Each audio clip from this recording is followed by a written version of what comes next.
Good evening, ladies and gentlemen, and members at home. This is a historic special meeting for the Swanton Village Board of Trustees and the Swanton Town Select Board. First joint meeting for quite a while now, and it seems good. The protocol tonight is we're going to open both meetings. Mark Rushlow is going to open the town meeting, and I'm going to open the village meeting. And then town administrator and village administrator are going to take the program from there with contributions from the boards and questions from the Zoom viewers. So that being said, the Swanton Village Board of Trustees declares this meeting open for January 13th, 2022. And I'll let Mark take his meeting. Yep. Good evening, ladies and gentlemen. The Swanton Town Select Board will open their meeting as well at 7:01 this evening. And first item on the agenda for both boards is to please rise and pledge allegiance to the flag. I pledge allegiance to the flag of the United States of America and to the republic for which it stands, one nation, under God, indivisible, with liberty and justice for all. Okay, thank you. They get all the, I don't know, it's in my county email, Was that James a little behind, was he? Yep.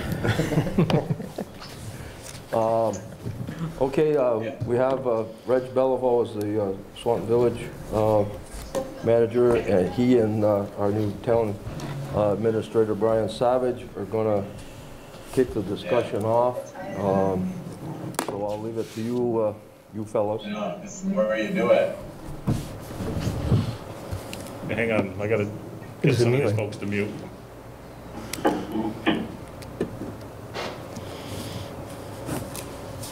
All right, well, I guess I'll start it off, Brian, and just welcome everybody tonight. I know we've been talking about getting together as two boards for quite a while. Finally, it seems nice that we're able to sit here in the same room, even though we still got to mask ourselves up. It's been still crazy year. It seems like 2021, deja vu all over again. Yeah. But I jotted down some items, and Brian and I had a discussion yesterday for about 45 minutes on just what we thought maybe we could bring up for topics. Yeah, and just go from there. I know the public has been after us to talk about COVID funding, but I think we had decided by separate boards that we should meet first and have discussions about what we thought projects were out there and we thought we should be pursuing, and then bring the public in at a later date and have their input as well. So we're not leaving the public out. I know some people on social media seem to think that's what we're doing, but that's not the case. That's not the fact. It'd be nice if they'd start using facts instead of fiction when they write, and I'll leave it there. But Brian, do you have anything you want to add? Well, I'll just say that, Treasury, the U.S. Treasury has just issued the final rule, the final rule, because they had interim final rules, but this was the final rule. The overview of the rules, just the overview, is 48 pages long, but the rules themselves are somewhere in the vicinity of 457 pages. Written in a lot of legal terms. You really have to be an attorney to figure out what they're trying to say. However, we have saving grace. We, both the village and the town, are members of the Vermont League of Cities and Towns, and they sent us out an email communication last week that said, entitled, ARPA Treasury Issues the Final Rule, Take a Moment to Pause. They have attorneys on staff, and they probably can get some attorneys to do it. They're going to review the rules and issue to their members what the strings attached to this funding is. So we're going to wait and see what they say. It'll certainly be a lot clearer, we hope. And we'll certainly share that with our respective boards and members of the public. We just don't know when that'll be. They said it shouldn't be too long, and they, you know, and they also said the Treasury appears that there's increased simplicity in the reporting on how, when you spend the money, and the reporting will be, according to the federal government, increased simplicity. We'll take that for what it is. We'll find out. So we just ask everyone to be patient, and as soon as further information is available, and we'll take things from there. And so it's there's not a big rush to spend this money. We don't have to do it. I don't know. There's a deadline out there, but it's 3 or 5 years, whatever. It's out there a ways. So so it doesn't have to be spent by the end of this year. Yeah, I think it was like 2024 or 2025, something like that. 2025, I think. You have to be obligated by 2024 and spent by 2026. So there's definitely time to work on that. So one of the objectives, or one of the mandates, I guess, because it is federal funds, it has to, the contractor or whoever does the work has to have a DUNS number and follow Davis-Bacon rules. Right, that's right. So that could limit a lot of the contractors out there that probably need the money more than some of these other firms do. So we'll see how that goes. But, so anyway, we thought we want to talk about some mutual projects. Earl, do you want to discuss the meeting that we had about Exit 20, or do we want to? Yes, well, we met with, Neil was there, you were there, Reg, with St. Albans Town, part of their select board and their staff, discussed the possibility of water and sewer at Exit 20, which now is Swanton's Southern Growth District. St. Albans Town has tried to do some work with the city, but they could never come to an agreement. So, and because that area has a tremendous amount of potential for growth, growth has already occurred there. So I guess from a planning standpoint, if it could be contained into that area, we'd be able to protect more of the other areas of Swan that are, you know, prime agricultural. It was just a discussion, preliminary discussion. You know, we talked about it at the select board, and I'm sure the village trustees must have talked about it too. It's something that, you know, we're very interested in participating in. I think there's a big benefit to both the town and the village. One of the thoughts that would come to mind is that if we were going to have that kind of municipal system over there, that maybe it would be managed by the village, because they already are in that business. Any potential income that was going to come from that, if it ever does happen, you know, could be put aside to help improve the infrastructure here in the village, the system. And the town. Or extend it out to the town, but the town would be making an investment too. It wouldn't be just the village. There's a lot of potential there. I think you're going to see that growth in that area, whether we participate in it or not. Yeah. Do you have anything, Neil, you want to add to that meeting? Well, just to expand on what Earl said, if we get the infrastructure out there, like he said, it's ripe for growth out there, and the growth that will happen out there is good for our tax base. It'll make the investment in the infrastructure more attractive, and we'll be able to get some tax base, and maybe eventually, I mean, I'm dreaming a little bit here, but down the road we can get the sales tax, the local sales tax like St. Albans is doing, and help all of our taxpayers and our community out. But I mean, At this point, it's just a discussion stage, but St. Albans Town reached out to us, and it could be a win-win situation for all of us, so, the way I see it. Yeah, I think part of that conversation is, one of the things I took out of that was the collaboration between, you know, the village and the town and St. Albans Town. You know, they, like Neil said, they reached out to us, and I think part of the reason is they know that we can work together. So I think that's important to, we could hang our hat on that. You know, with that, yes. One quick thing, the village has already got quite a bit invested in 207 because we have done electrical work all the way down to Tractor Supply area. So, you know, we've already invested and already anticipate electrical work. Heavier wires, more poles, transformers. So electrically, that growth area is prime. There's a division line there, kind of like the backyard of Handy's, where that's GMP's territory. We're kind of like right in that area. They asked us for an estimate on a project up there, and well, we're tickling on the border of GMP, so we should probably bring them to the table too. But yeah, the infrastructure is built up out in that area. Just one more thing I'd like to add, that was in that discussion too, and it's kind of important, or really important actually.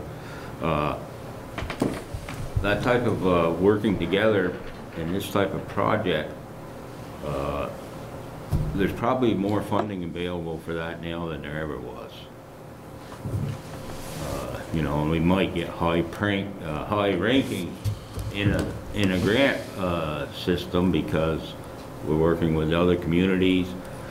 We're doing plan development, which, you know, everybody wants. So the opportunity is there right now that might not be around a few years down the road. Yeah. And we've got a little inkling of what can happen in the process that we've started with Highgate, the community of Highgate. Right. And that's coming together pretty well. It's still in its infancy, but if the local communities don't work together, they're not going to get a fraction of what we could get individually. So with that, the Highgate Airport project, or that area project, on 110, Heidi sent an email that they received their Northern Borders grant, regional grant for the planning stage, or the final design stage. So that was good news. That was $500-something for that. So that's a positive in that direction there. Anybody have questions on that project at all? And just one thing I want to clarify. I think that the town of Highgate did approve a bond issue to support this project and the installation of the water and sewer line. So just make sure everybody's aware that that is in place. I don't know when the construction is planned, but maybe you have some inkling. It's a year, at least a year and a half out, so Okay. it'll be 23 or 24. At any rate, it's in place in a sense. So with that project too, another, because of the services that we provide, the water and the sewer, they are one of our jobs are going to be to manage the infrastructure. So that'll be on a time and materials basis with them. You know, as we go through the village, we got to winterize the hydrants. You know, we got to inspect our lifts or our pump-in stations, you know, that we have to pump the sewer down, and that'll be a forced main. So they'll have, you know, the crushers, choppers, whatever you want to call them, that you know, cut up the debris so the septic can flow down into the village. So we'll be helping them with that. And the hope is, you know, down the road that we train their folks to do it and they get the distribution license, because you have to have a distribution license to be able to manage the water and water lines. So eventually, if they get that, they can do it their own, and we just advise them. Reggie, you guys have a question on the Southern Growth District. Is there a next step? If so, what is it? That's the million-dollar question, which, you know, I think coming out of tonight, we ought to, you know, at least have some idea, or we should do something. I think we need to look, we're definitely gonna have to bring in consultants, for sure. I know St. Albans Town has more experience with that, so you know, I'm thinking that maybe Reggie and Brian can work together with, you know, the people at St. Albans Town to find out, you know, how are we gonna proceed on, what do we, you know, what do we need to do? Yeah. I think that initial meeting was more to see if we had the appetite to want to work with them, and I think the consensus was, yeah, you know, we do have the appetite to work with them, so. I think, correct me if I'm wrong, but the vibes I got from that meeting were that the next step, like you say, would probably be a feasibility study, and we'll have to get an engineer. But our engineer knows the St. Albans system, and he could better tell through Swanton Town, Swanton Village, and St. Albans Town what the needs would be, and you know what it's going to cost us. And then if we could get that, I'm not saying we're going to do it, but if we could get that done before the distribution of these funds, we might be able to get these funds used for that purpose. So. Yeah. Yes, because one of the areas they have mentioned is infrastructure that these funds could be used for initially. So I assume that's still in there. So if there is that possibility, yeah. I can touch base with the assistant town manager in St. Albans, Corey Parent, and see where you know what anything is developing on their site, you know, on their side. And then if we need to get together, we'll arrange that. So I'll give them a shout tomorrow. Yeah.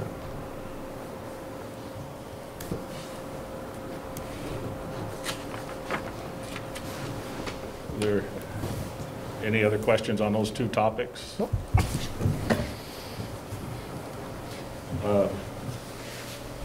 I was asked by the CUD, our region, if Elizabeth was still going to be our representative, and I believe she still is at this point. Yeah. Okay. Correct. Yes, that's correct. Okay. So we've been through VEPSA. We've been working with our CUD on giving them basically our design of our lines, transformers, our poles, all that other stuff in our help me out, Lynn. What's that? Distribution system? Yeah, but what's the software that we, from Empower? Empower. Yeah, Empower, but, so anyway, we got, all of our system is on a laptop, so we can take that data, and the CUDs can use that data, so it helps cut down on the cost, so when they do start getting a contractor to run the fiber for internet, it'll be broadband and stuff, it'll be quicker. So we've been working through VEPSA on that.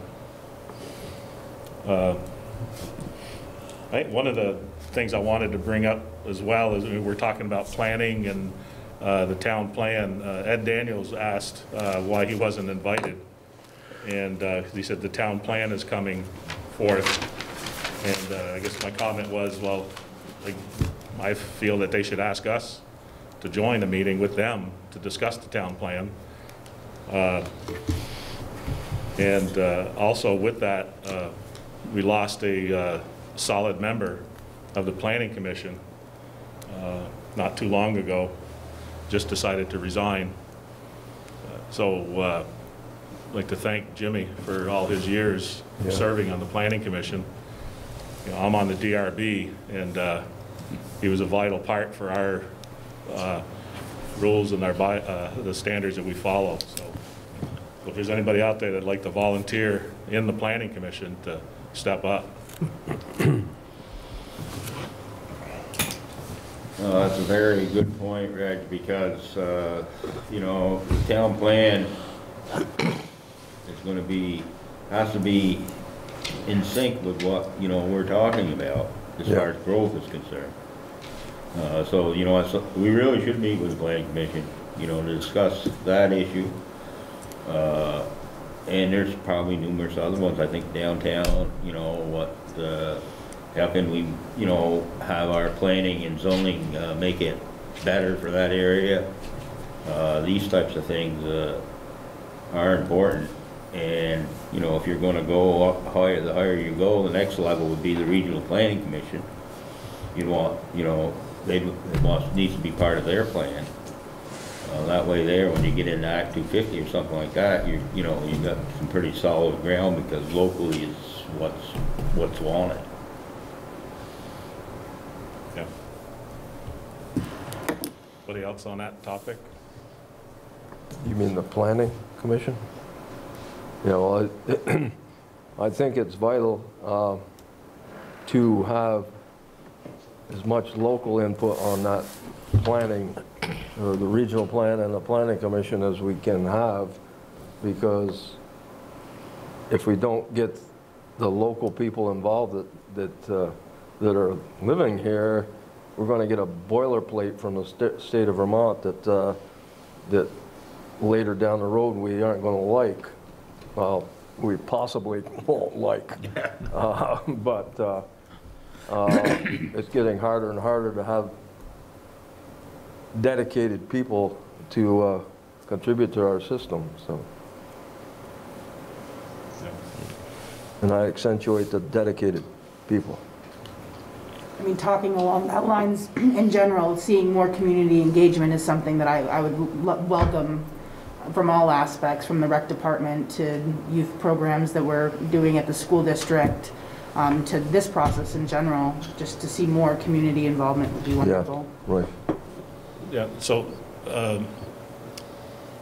Nicole, can you talk a little bit more about what you guys do down in the rec? Because when we spent some time about a month or so ago, you were telling me about some programs that are going on down there, and I don't know if everybody knows, but the rec department is a vital part of this community as well. So could you talk about what activities and programs you have going on down there? Putting me on the spot, Reg. Sorry. Of course I can. You know, right now, in addition to all of our youth athletics that have been just such a vital part to the rec department, I've been working on a lot of other youth engagement projects. I've been working with Vermont After School to do the Vermont Youth Project, which is a substance prevention kind of coalition working with the Icelandic model to just gain some more information about what our teens or youth are doing and how they feel about engaging in our community.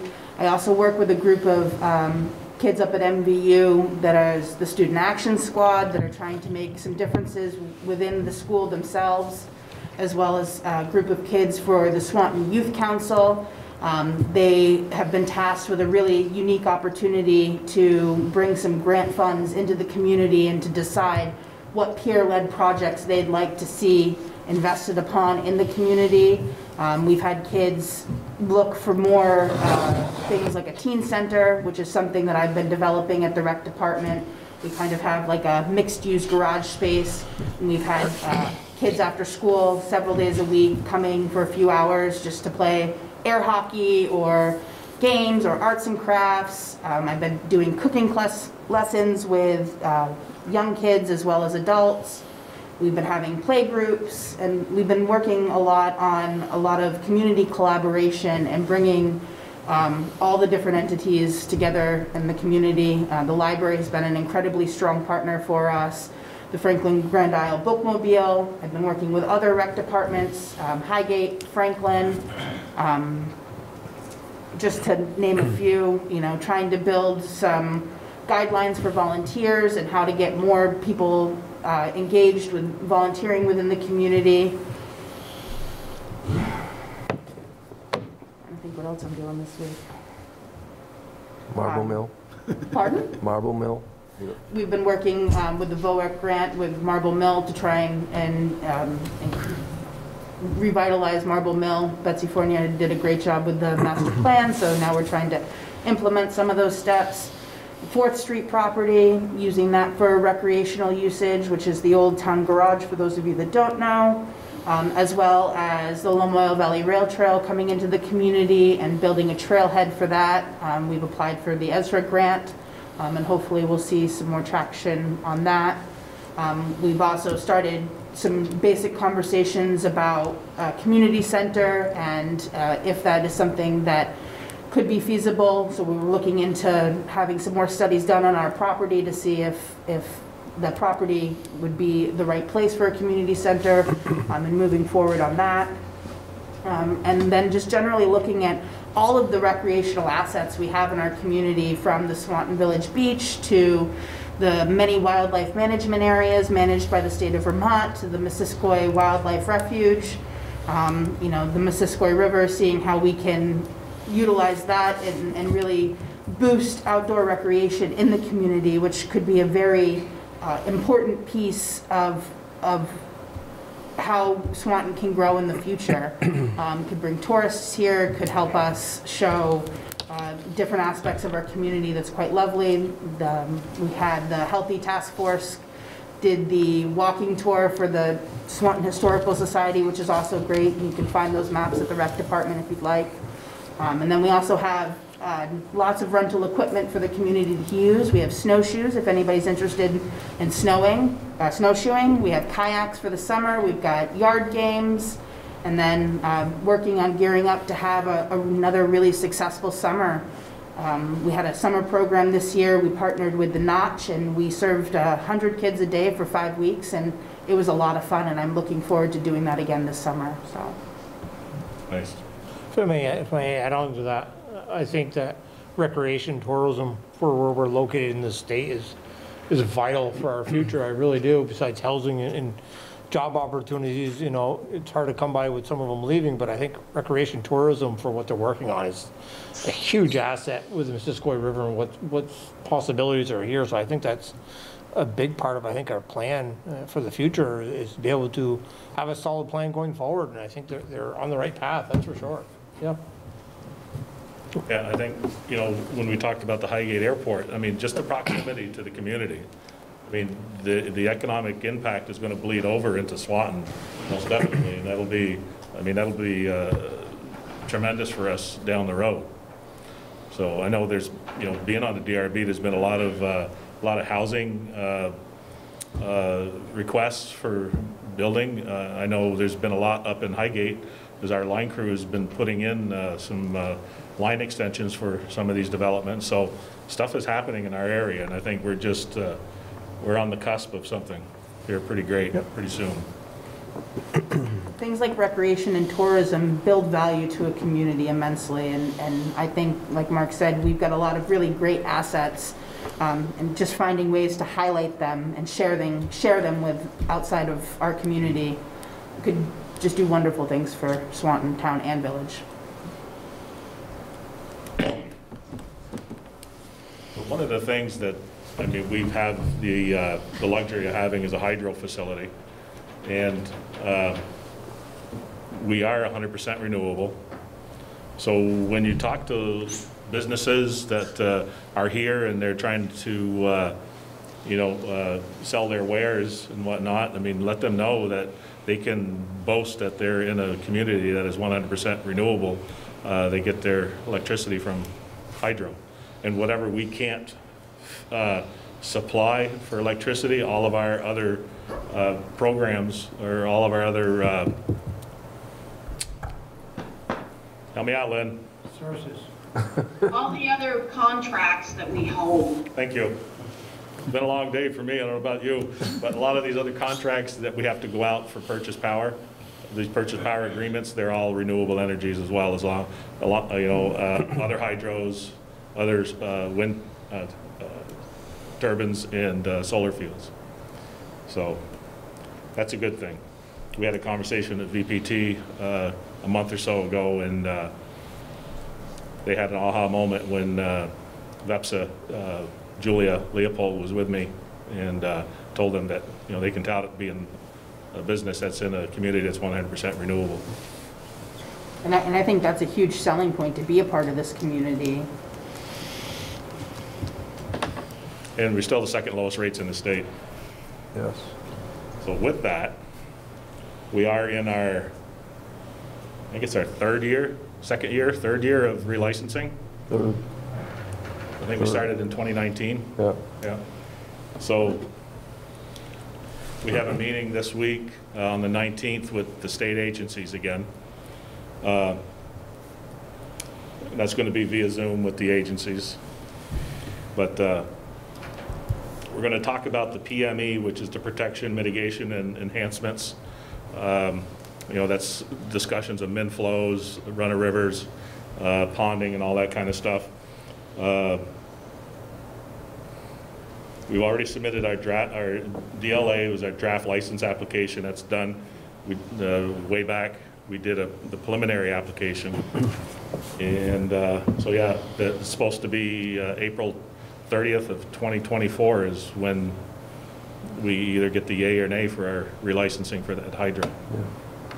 So, you know, one of the things about hydro, if you think about it, we've got, what is it, 19, Brian, you better with numbers, 19, is it 34, 57,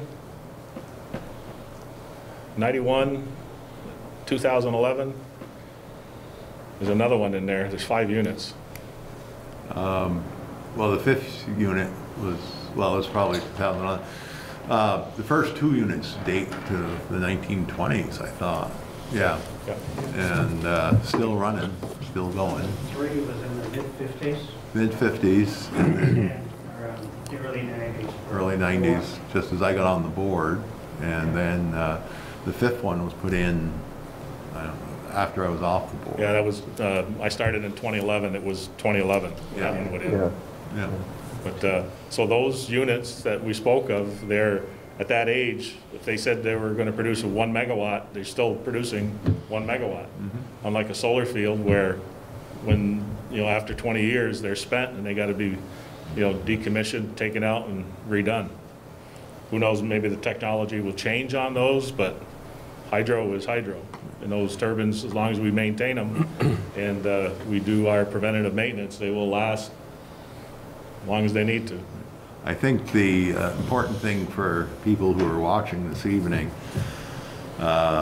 is that, yeah, the upfront capital layout to build a hydro plant is very expensive, but it lasts as long as it's properly maintained. It goes for years and years. Look at the big projects that were done in the nation during the Depression, such as the Hoover Dam, Grand Coulee Dam.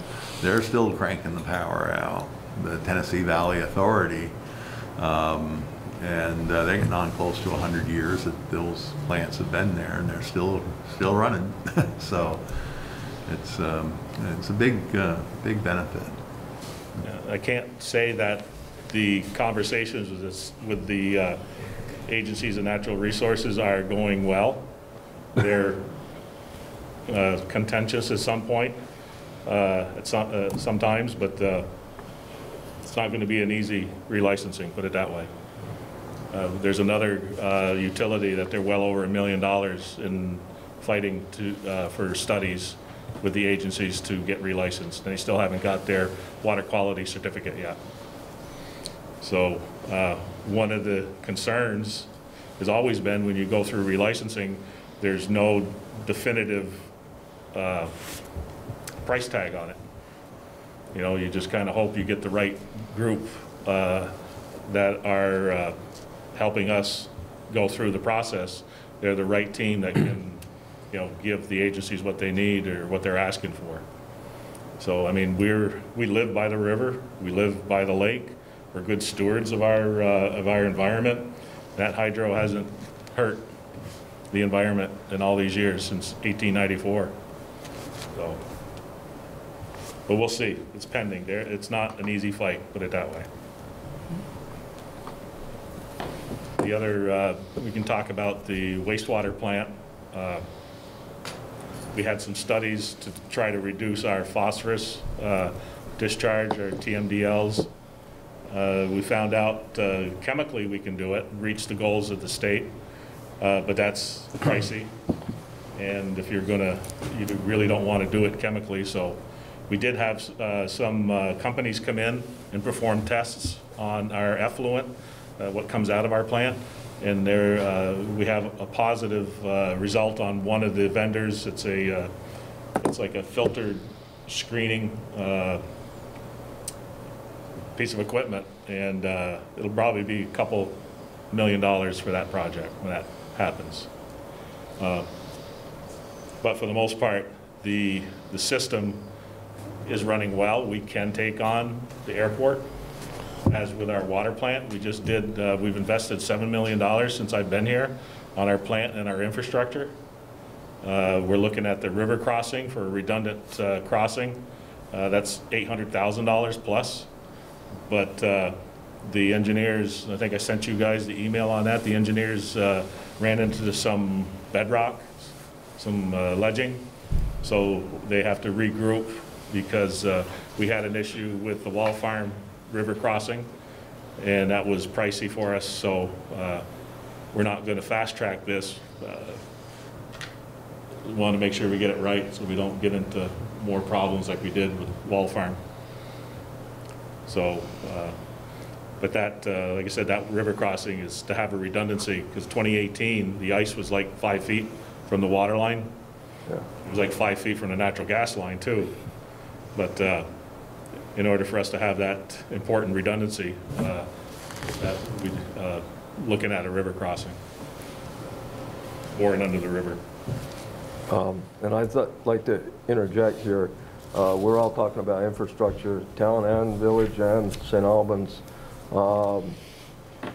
With the priority list that the village has come up with is to enhance and improve that infrastructure, both the water, the sewer, and to keep them as efficient as we can and be as good an environmental steward as we have been. But most of the priorities on our funding list are improvements to the water line, the sewer system, and the meter system with the electric, just to keep up with the progress with our infrastructure. So, and some of the electrical upgrades, we don't have a choice. The state is going to mandate the smart meters, and they haven't yet, but they're going to. So, yeah, they pretty much told us. Yeah. That. Yeah. So that's some of the items, or a lot of the items on our priority list are infrastructure related, which the government told us that's what this funding was going to be for. There's some other communities locally in the northern part of the state that have committed some of the funds for other things, and I'm not sure how that's going to work, but if we can, modify our funding to reach out to some other preferred improvements, that'll be fine. But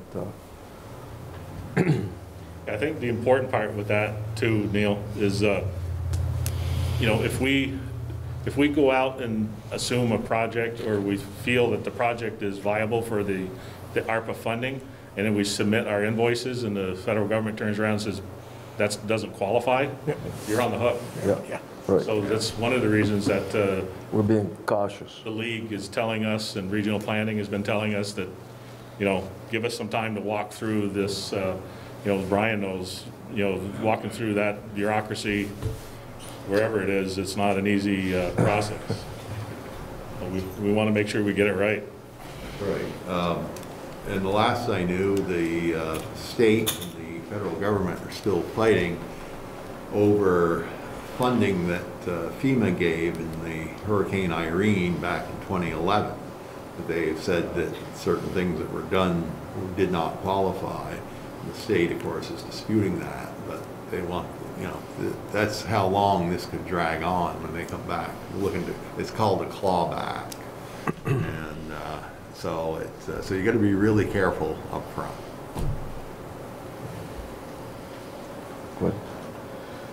I'd just like to add a couple things, maybe regress a little bit to the regional plan.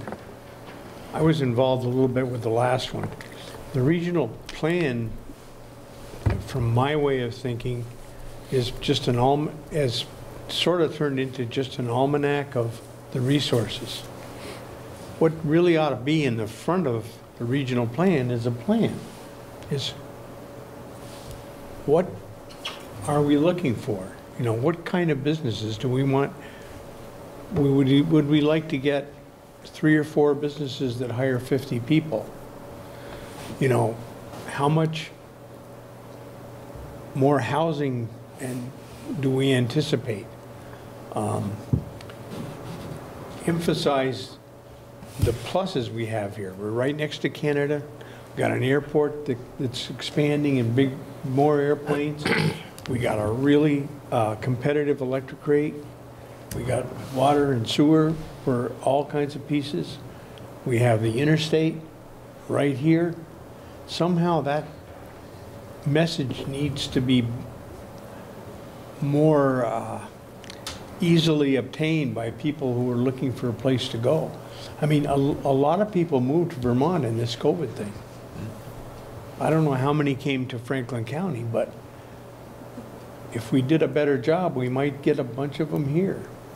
And it looks like a lot of businesses are really understanding that people work better from home.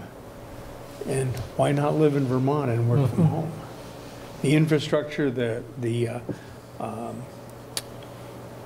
internet connections that are needed, those things should be a priority. Another thing that irritates me living in Swanton is all the big trucks coming in. And Route 78 going west. That's one of the most dangerous highways in the state. And they've been talking about fixing it. They did a nice bridge, but let's, you know, fix that highway. Maybe we should even think a little bit about a bypass for trucks so they don't have to come through town. Those trucks come through town, they don't stop and leave at Buck. They tear up our roads. They tear up our bridge, which we are fighting like crazy.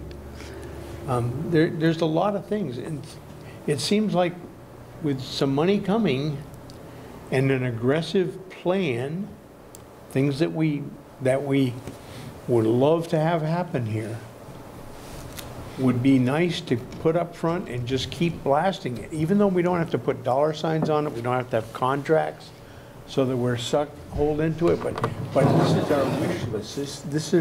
These are the things that the village and the town of Swanton would like to accomplish in the next 10 years. I mean, that airport thing, nobody realizes what a big deal that is when it's big, they'll just be prop planes, but big planes, FedEx, UPS, whatever, will be flying in and out of there. That's going to make that a hub.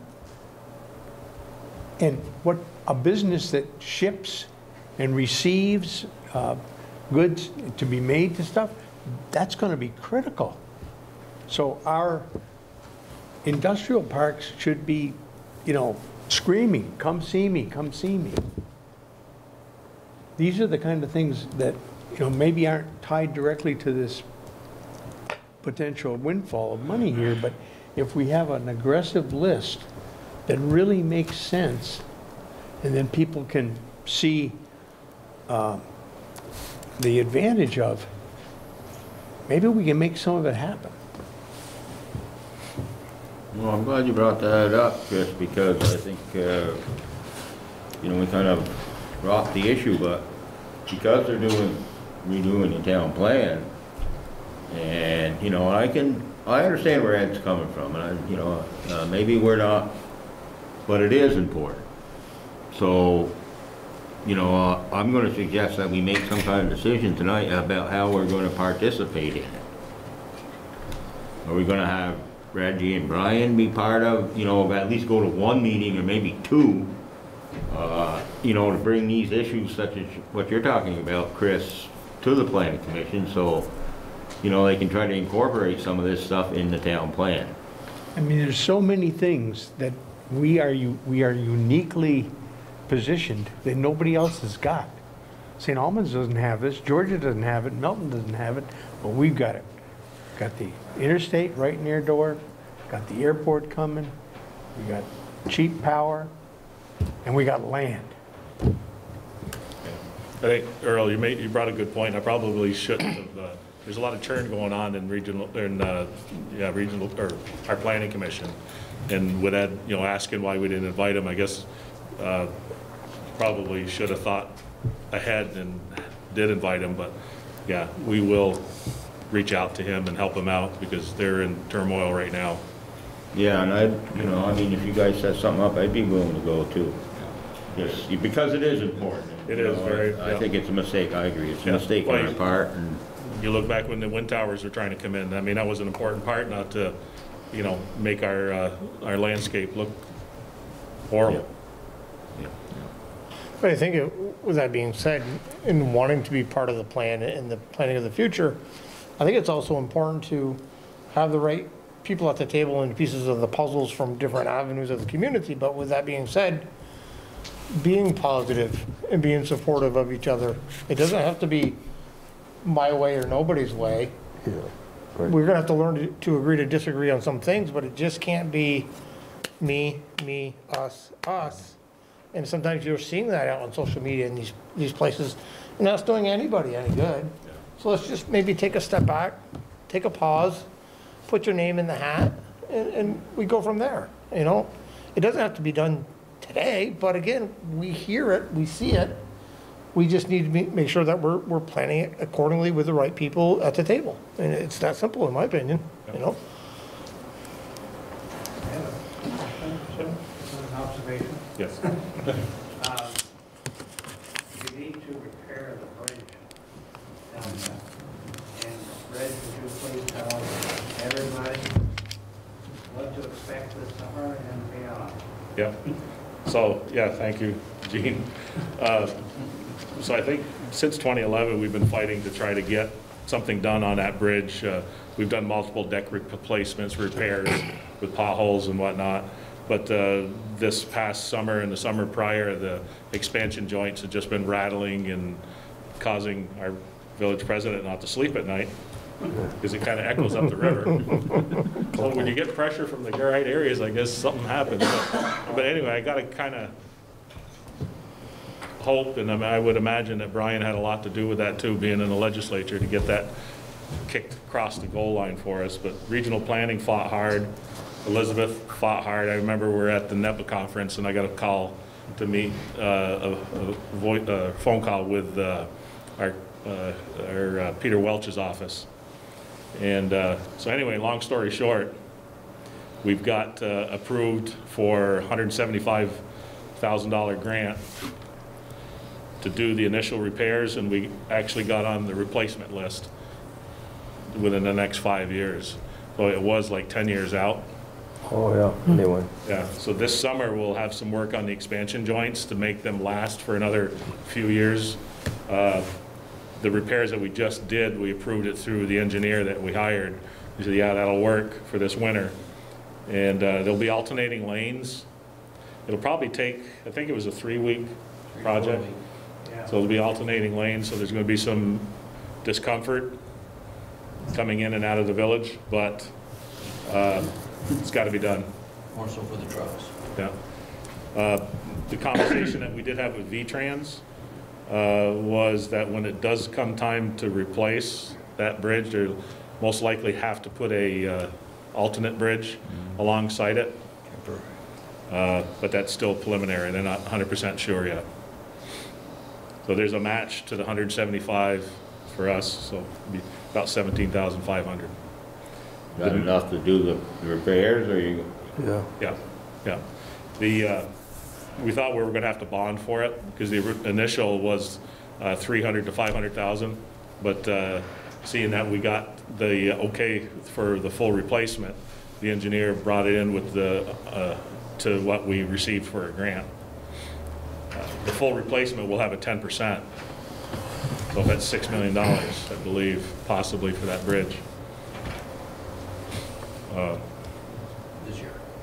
Huh? This year money. Yeah, yeah.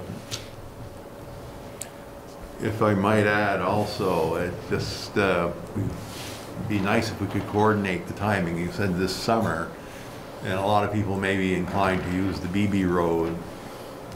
And there's a major culvert project scheduled for this sometime this summer that will probably cause the road to be closed for a few days, Okay. and then one-lane traffic as well. So if they were both going on at the same time, that would be somewhat of a challenge. Yeah. Now, Oh, just for Neil and that side of that bridge, that's it. And Chris. I'll get some earmuffs so I can sleep. No, it's The bid. well, now, We got a contract. yeah, well, there's a contractor, bid was awarded. Hey, guys, Yep. yeah, it's probably been more like at least a week, it'll be closed, I would guess. That's a pretty big project, so. Yeah, I would say The culvert's as deep as the one on South River Street, so. James, are you the guy I'm gonna need to communicate with to see what that timeline looks like? Yeah, you can, yep. Okay, I know that now we signed a contract, or ordering the precast from camp so it can be ready for spring, so I'm assuming it'll be a springtime project, so. But I can talk to the contractor and get an idea when he Okay. thinks that, planning on doing it. because I think ours was spring too. Thank you for Yeah. bringing that up, Brian. We can coordinate so the roads are both closed at the same time, so most definitely. Right. Have to have a ferry go across there. Yeah, right. No.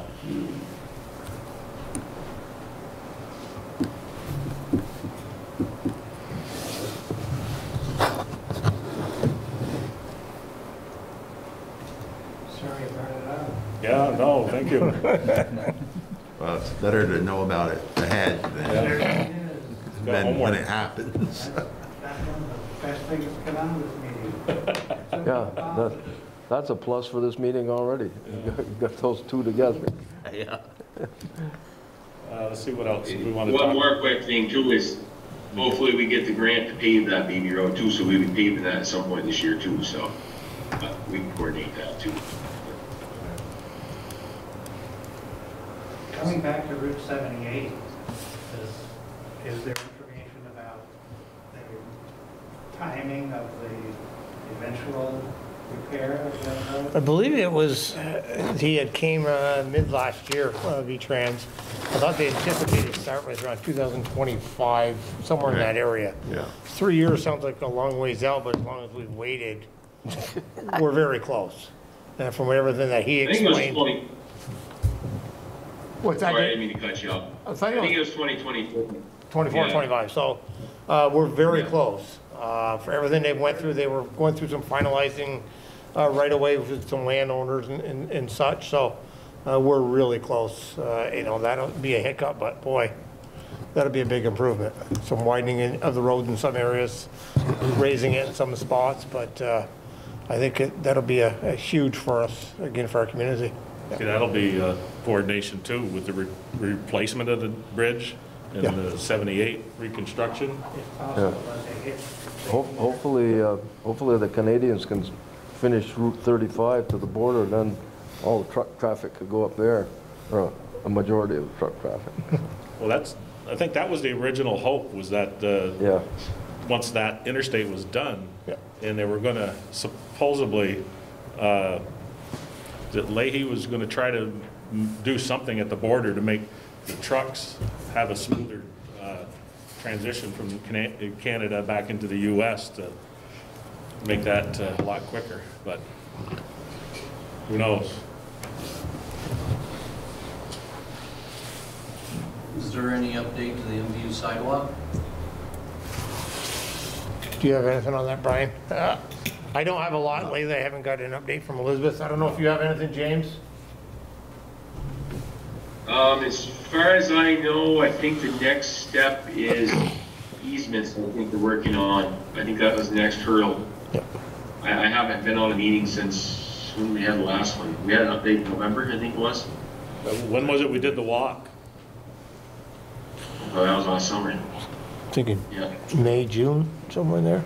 Yeah. And we haven't received any word from anybody Yeah, since then, so. it's been a little bit.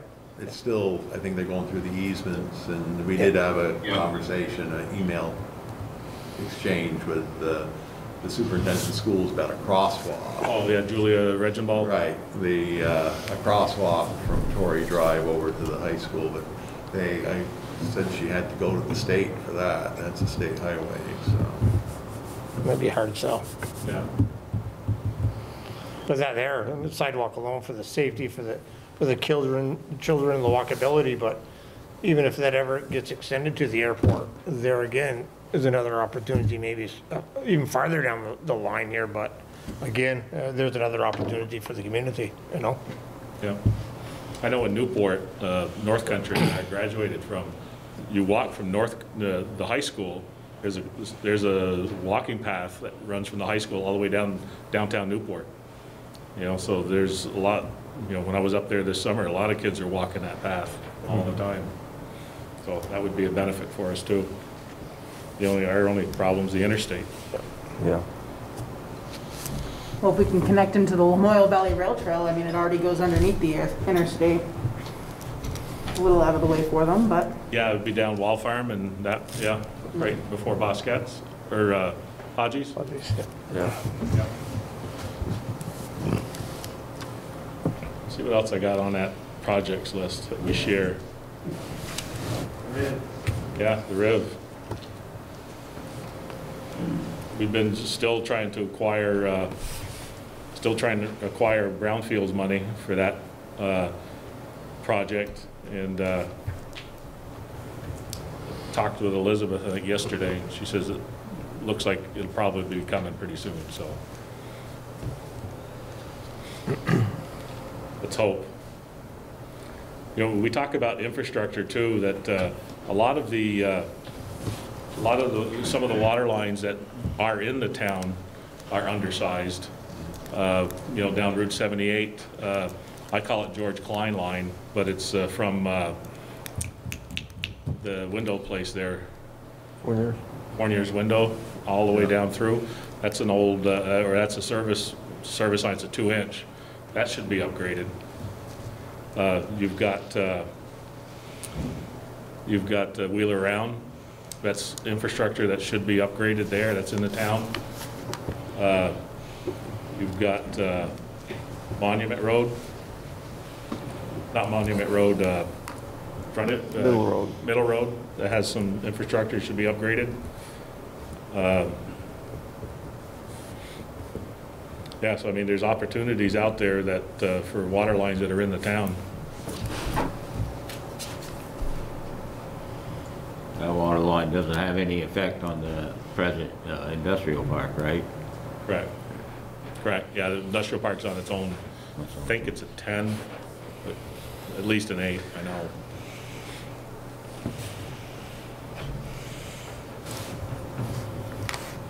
Okay. I don't know if we could talk about this, but I'll bring it up, that have you folks heard anything about the cheese plant at all?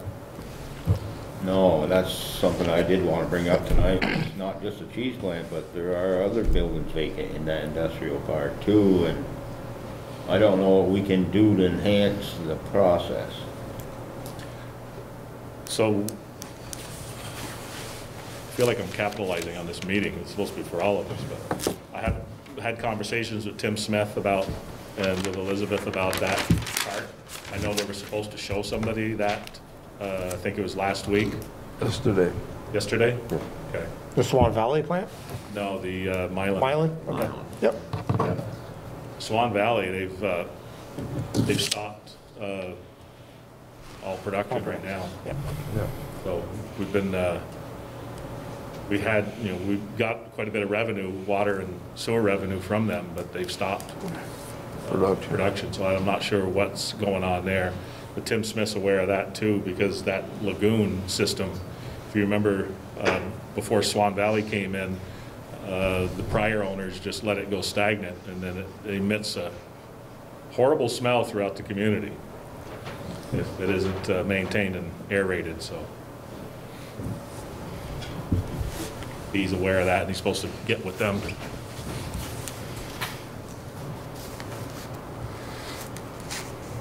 I have an issue that's been brought to light, and I'm going to get some training tomorrow morning starting at 9 o'clock. 911. And part of my role is I'm now the town administrator for the 911 or whatever, town coordinator. Under the state law, the town is responsible for 911 addressing. So the 911 office in Montpelier is going to do some training with me tomorrow morning through Teams, which is like Zoom, but it's the state system, to show me how to properly assign street numbers to addresses.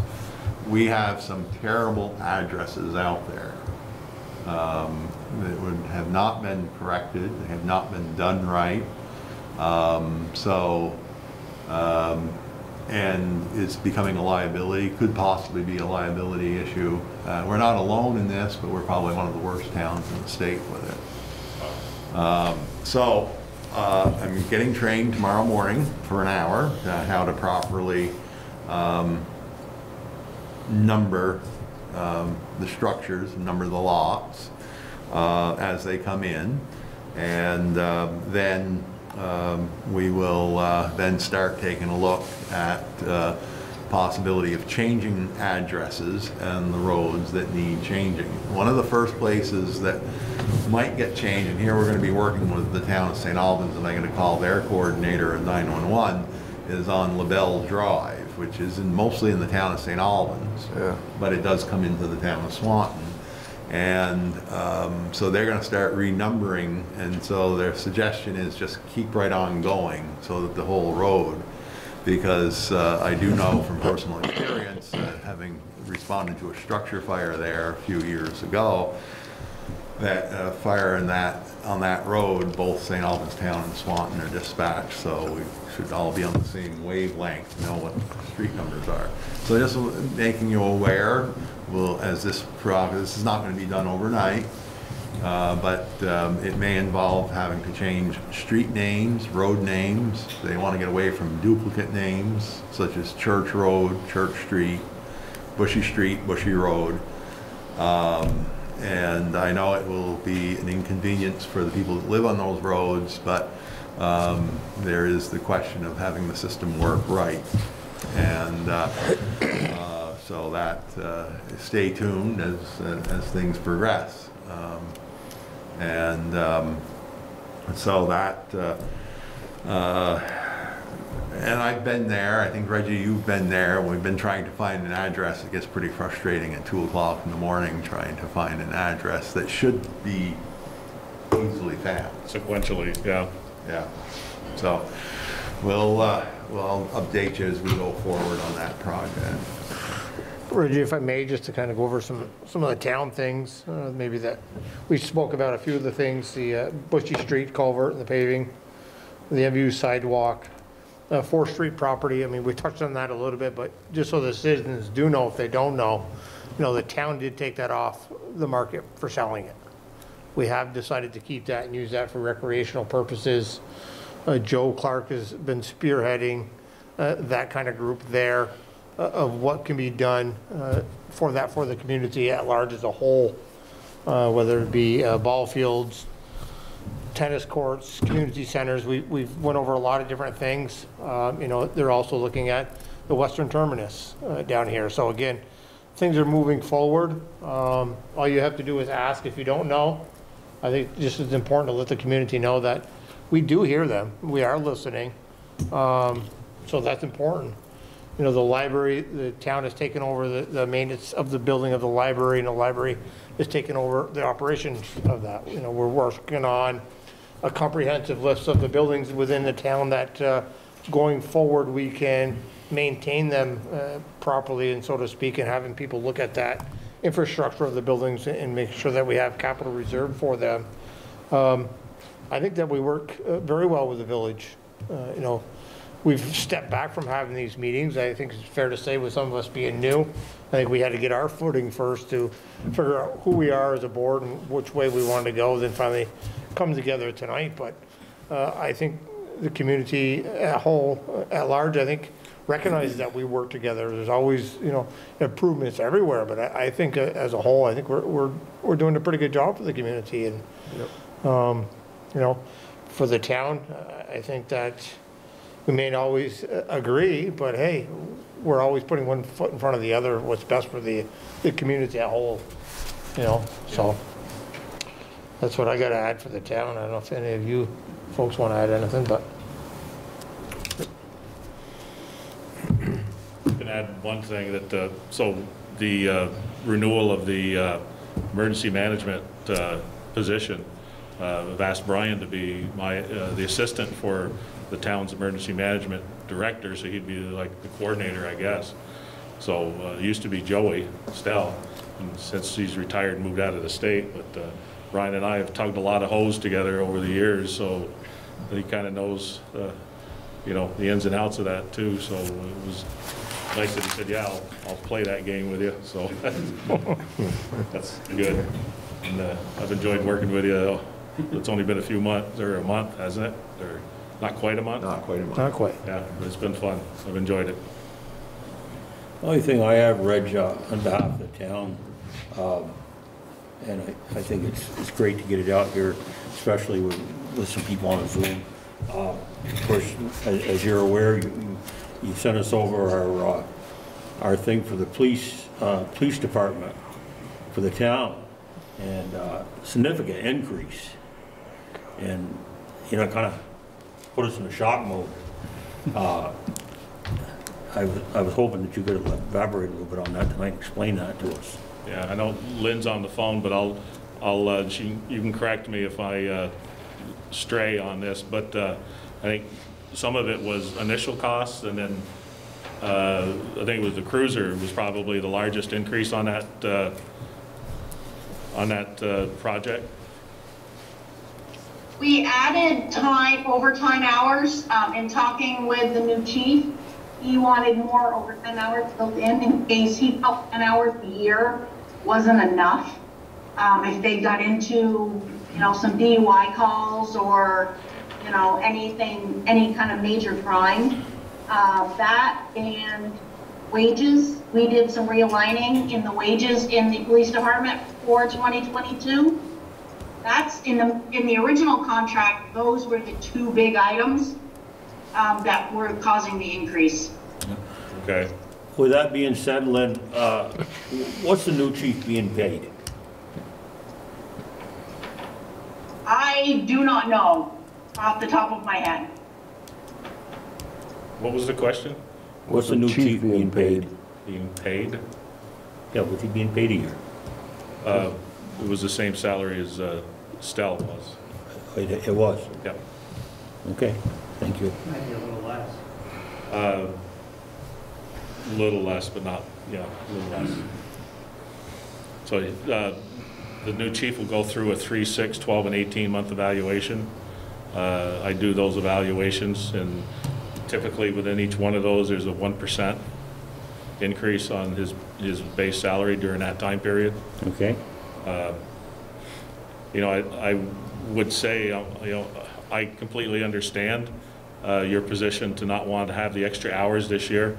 It could be a blessing in disguise that give Chief Sullivan an opportunity to get his feet on the ground within the department and see where there's areas that he could probably improve in and offer that service to the town at a lower rate. But If I can actually add, in that town contract, we are not billing the town for any of the chief's time. That's strictly officers on patrol. That's right. There's no chief's admin time built into there, or just the 8-hour shift a day. When we were looking at the 2 8-hour shifts, we did build into that some oversight time for the chief. I believe it was 5 hours a week. And that would encompass him going to you guys' meetings once a month, supervising the staff. But one thing we kept constant from when Joey was the chief is, you know, when he shows up at the meeting, you guys aren't being billed for that. Okay, thank you.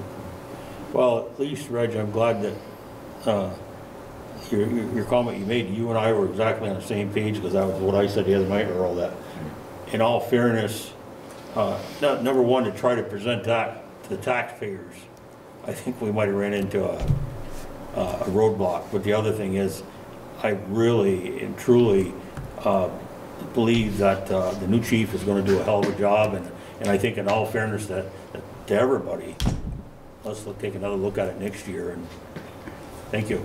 Yeah, you're welcome. If I may add on that, just so people in Zoom and at home kind of know what we're talking about. This town select board asked the village for a quote for increased hours, 24-hour coverage. Currently, we're doing 56 hours a week. With the increase in crime and drug-related offenses this year, we wanted to see what it would cost to cover the town 24/7. The price that came back, you know, we've had some great conversations, but we just felt at the time that it really wasn't the year to do it. So that's kind of what Ed's talking about there. Yep. Yeah, and I think we only added an extra 8 hours, right, Len, on that? Yeah, it was 8 hours. Yes, it was gonna be 16 hours a day, 7 days a week. Yeah. Yeah. Yeah. Oh, right. So I mean, One of the reasons why we were looking for that option is basically the biggest thing that I hear anyways, and I think most of the other select board members are gonna tell you the same, is, you know, that it's during the day, if there's, you know, might be an area where there's some speeding going on, people are constantly complaining. I mean, is it possible to get a couple hours a week during the day, taking off from our night time? Just for a presence, you know, I mean, if somebody's really complaining, they can park there for a little while, see what's really going on. They don't have to cover the entire town every time, but, you know, if they were in one section of town, you know, that week, and then the next week they're in another section, and people, you know, they see him out there, so they're gonna have that always in the back of their mind, especially after a few people get pulled over. So, I don't know if that is something that the department could work in for us right now under the present contract we're gonna go with this year.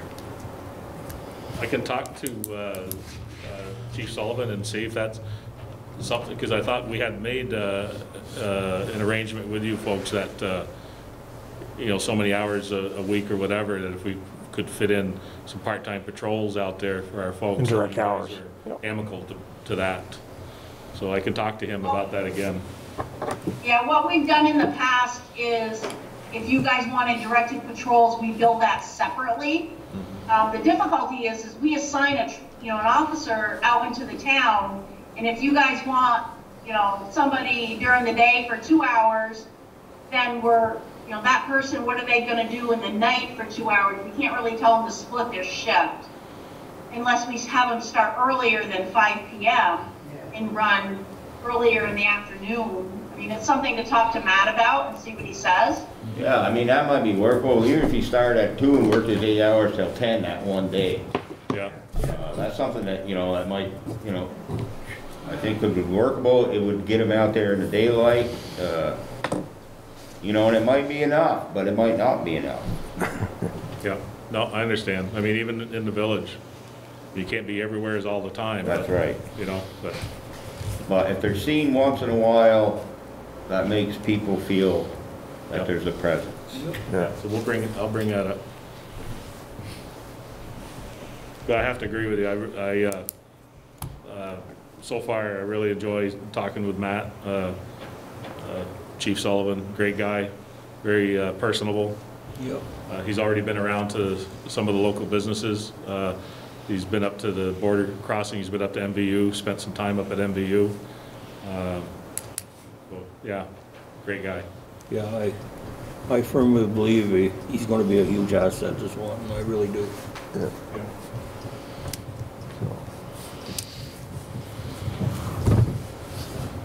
I think that's, unless we want to talk about other infrastructure stuff, but. Well, I would like to bring up the downtown, you know, just to discuss it somewhat, in general terms anyways. I know you guys have several things going on, something to do with the traffic study, well, the studies. Yeah. And some redesign of Merchant's Roll. And there are some other issues on Merchant Roll, but that would, we don't have executive session warned on here, so that we'd have to discuss it at a later time.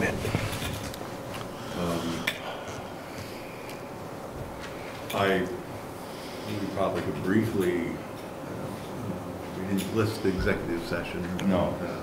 What we got to talk about really should not be discussed in open Right. session. Good, yep. As far as what Earl's talking about is the streetscape study. Yeah. That's been completed, and we've approved an improvement plan. It's phased in. Elizabeth could tell you more about that, but we've reconfigured the square, and I'm just, what I can remember, I'm telling you, there's more to it than that. But there is going to be a sidewalk in front of the storefronts, and with the potential of closing that covered space off, and either having it for a walkway or expand the retail space. But there's going to be a sidewalk in front of the buildings, then parking, and they've drawn it out so it doesn't interfere with the traffic flow. That's moving forward, but I'm not sure where we're at with that. I think she's still working on trying to get some more grants for that. Yeah. I know we're gonna try to do a pop-up, and there was needed to find some grants for that one, but for a three-way stop at First Street by the library and in front of St. Mary's, Yeah. three-way stop there. We want to try it just to see if it's going to back up traffic coming in across the bridge. But I know it'll definitely hopefully it'll slow traffic down coming off Grand Avenue into the village that way. Yeah. Because you're coming around that corner, it's a blind corner until you get there. Yeah. But there's we got to put up signage and all this other stuff, prior warnings before that happens. But that one was going to be an experiment to try it, to see what it does. Because if you notice, I mean, a lot of it is just courtesy of operators. Right. They'll stop back and let a tractor trailer turn. Yeah. Yeah. And some of them feel obligated to just go out anyway. But I know traffic's always been an issue in the village, but I don't see it changing very soon. But maybe we can make it to our advantage a little bit more. And I'm going to throw something out there. It probably sounds real crazy to everybody, but the yellow siding on the end of the Merchant Roll, maybe we could do some kind of mural on there to brighten up the area a little bit. And maybe we might have some kind of a traffic calming effect too, to slow down, because that's about the best. I'm sure what they did with their traffic flow study, the same thing, you're putting the signs up and that's going to stop them for a second, so that kind of keeps everything, at a slower pace, which is really what you need, especially if you're going to get more pedestrian use. Yeah, I know there was conversation about doing that, putting a mural on there. I lost track of it. You gotta have the cooperation of the landowner for that. Yeah, the property owner, yeah.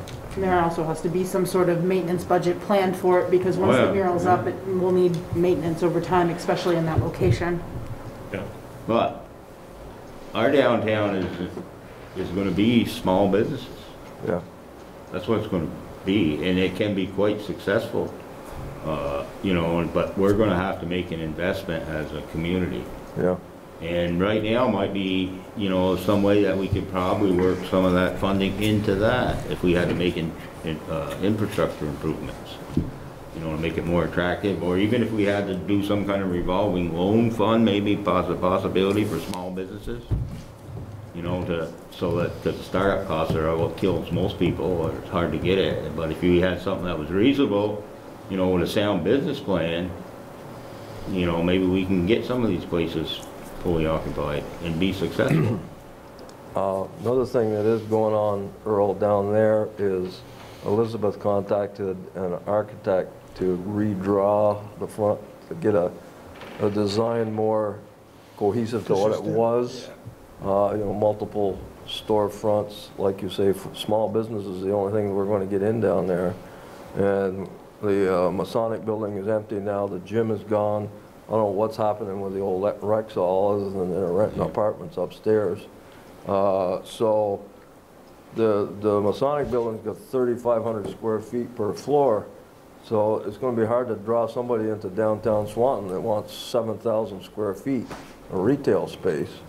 So I know the Masons are willing to cut it up if it's going to be feasible. We'd like to fill the whole building at once, and even if it's with a bunch of different people. But Elizabeth Nance has, our economic development coordinator, has been in contact with a designer. She touched base with him last week, and he said, well, because of COVID and lack of help, whatever, he's behind, but he's still on it. So he's going to give us a design. I contacted another architect last fall who came up and looked at it. I sent him some pictures of what it used to look like, but he never got back to us. So he's the second person is, and we're hopefully going to get an update on that to make it more attractive. And we might be able to get some funding, like you say, to help the property owners change the appearance of the face. So, and across the square, that Gordon's working on his building. Gordon and Debbie are working on their building, and they're hoping to get that straightened out this year. But it's with the COVID and everything else, it's been real frustrating to try to get anything moving. So. I know with our ARPA funds, it's, I think it was $780-something thousand we received. I didn't look and see how much the town was getting, but. 630 or 630, yeah. 50, somewhere around. Was that just a single year, or that was combined? It was a 2-year. There's a second one too, I'm not sure which. There's the second one. So it'd be $1.2 million or something like that. Yeah.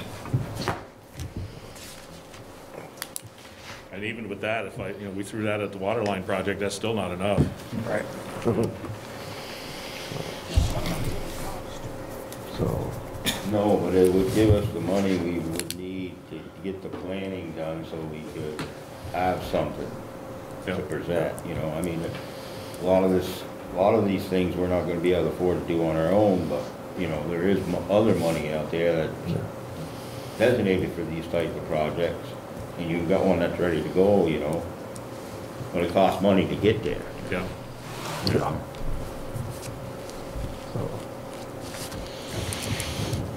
All I had on my list. James, did you have anything you want to add? As far as town input? I think we pretty much covered it. Okay. Nothing particular. Okay. Okay, are we set then? I just appreciate everybody coming in tonight and getting together like this. So you guys know, well, like you say, we're working together in this. Yeah, absolutely. And some of our priorities are the same as your priorities, so, but it's nice to get together and discuss this, so, just the one point that Earl made, he clarified a schedule on the bridge repair and the culvert repair, so, that's great, so. Yeah, and then the planning commission issue too, we gotta get, we gotta get involved in that, and, I think, at some point in time, I'd like to see some of them plans you have for the downtown, maybe we could do another one of these public hearings, and that would be part of the presentation. You could just, if you also want to get in touch with Elizabeth, you can forward that to you too. Yes, yes. Yeah, we did have a public presentation on the scoping study, but we don't have the design yet for the Merchants Row. But when we get it, we'll be having a public meeting. Yeah. So. Now, I had thrown this out before, but if anybody wants to tour our facilities, our hydro, our water plant, and our sewer plant, let us know. We'll, It's awesome. I encourage everybody and anybody to do it. It was educational. It was, I thoroughly enjoyed it with my daughter. Yeah, that's good. She's writing her science fair project about it. So.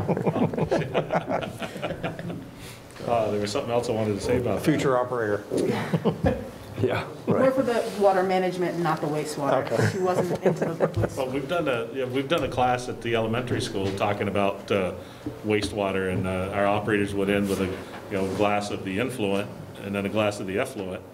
And they said, you could drink this, but I don't know why. But, we explained to them that, you are like a wastewater system. What comes in goes out. And, we talk about the drug use and stuff that, not flushing your medications into our sewer system because we can't filter out a lot of the stuff that are in those meds, and it does affect the aquatic system, because it does get discharged into the Missisquoi River. So that's why we do the take-back, the drug take-back program. So we just encourage not to flush that stuff. But, so then you kind of use that as a teaching moment for the kids about what you put in here. You should think about it and what it does to your system. But do we want to, let's talk about real quick, if we could, informational meeting. Do we want to do the joint informational meeting as we did the past couple of years? I don't see why not. For March, I yeah. think so, we talked about, so. Okay. I mean, I think, with this system that we have set up here, I think it'll work pretty well. Yeah. Well, we are putting a system in like this. We haven't got. We are. Yeah, wait. The school will be on order. I will say this one right here tonight is better than ours was the other night. We got the monitor yesterday. Oh, it is? Good. Good. Getting it in pieces. So I'll work with Brian on that, so we can get that one scheduled and get our PowerPoints where we can work them and put them up here. Yep. On this, but yeah, I'm fortunate because we got our engineer, Al Mosier, Yep. and the line crew helped put this together. We repainted this during COVID, and now this is our boardroom, so we're not leasing it out for, or renting it out for birthday parties and all that kind of stuff. It's just for businesses and meetings, so. Okay. No, this is a lot better than the system we've got.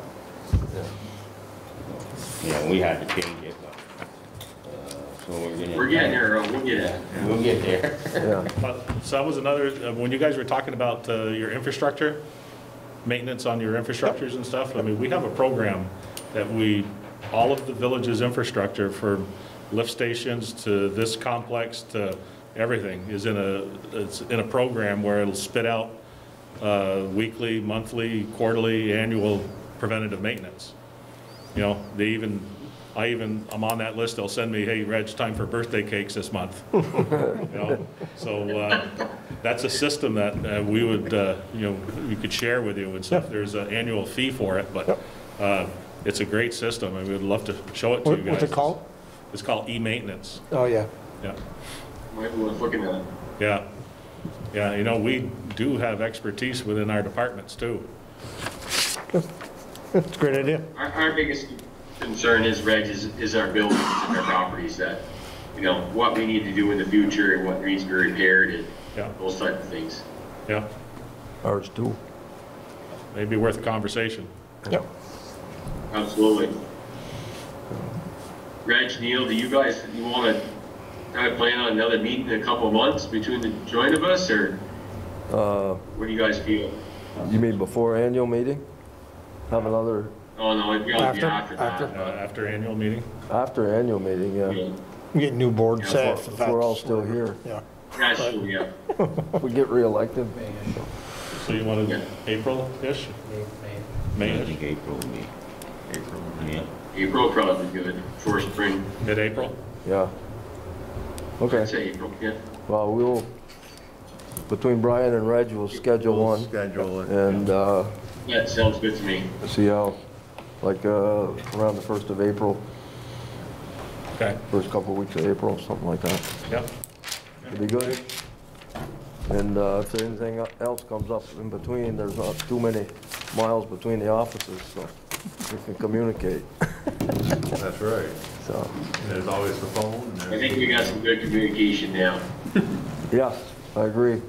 So, Yeah, I think, I really appreciate this, and I appreciate the time that Brian spends too. Yep. okay. Rich, I wanted to I wanted to say, I announced at our board meeting Tuesday night that I do intend to run for the 3-year term. And if any of you fellows would be helpful in signing my petition, so I don't have to go door to door with this COVID thing, I'd appreciate it. Yeah, Okay, so I'll have to send that, head down to the town office. Thank you. okay. So I guess Yeah, you're not gonna listen to anyone. We don't have it. No, okay. So with that being said, I guess I'll entertain a motion to adjourn our meeting. And I'll entertain, go ahead, yours. Seconded. Move seconded. Hey, guys. Yeah. Hold on a sec. Thanks for. Did you want to talk James. about that stuff before it gets executive? I don't think we're doing executive. Well, we didn't warn for executive session, so we're gonna have to do Oh, it. we didn't. Okay, I don't know, at some point in time, it's gonna have to get done. I gotta, okay, well, we'll have to talk about it another time. Did you guys vote? Okay. So I have a motion and a second to adjourn. All those in favor of the motion signify by saying aye. Aye. Those opposed, it's unanimous. We're going to adjourn. Thanks, everybody, for your attention this evening, and thank the town of Swanton. And thank you, guys. Thank you. Entertain a motion to adjourn. I'll make a motion to adjourn. We got a first, we hear a second? Second. We got a first and a second. All those in favor of adjourning, state by saying aye. Aye. All in favor? Aye. Motion carried. We are adjourned at 8:37.